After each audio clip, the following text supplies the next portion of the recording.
ekosalela bino kaka publicité ya auberge na biso oyo eza na Matonge na Irebu A37.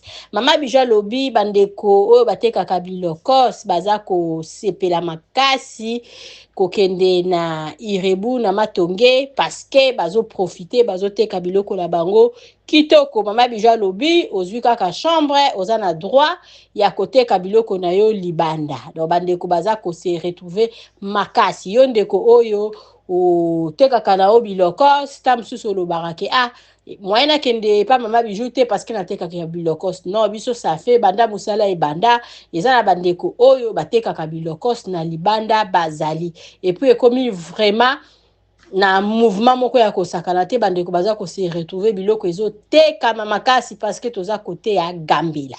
Mama Bijou lobi toza lisusu na chance babongiseli biso aveni kitoko batieli biso makadam donc eloko nyonso tu okoteka kuna ekosimba ba chambre na biso ebandi à partir ya $15 par jour ozwi chambre na yo ya kolala ozoteka biloko na yo libanda soki po lingi appartement ya chambre salon cuisine Mama Bijou lobi toza nango mibale kala mingi te tokoma nango 4.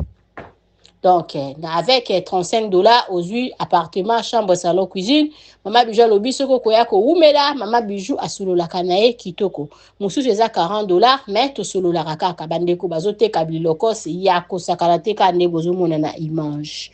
Contactez biso osala réservation ya chambre na yo. Okozala jamais de si. Merci.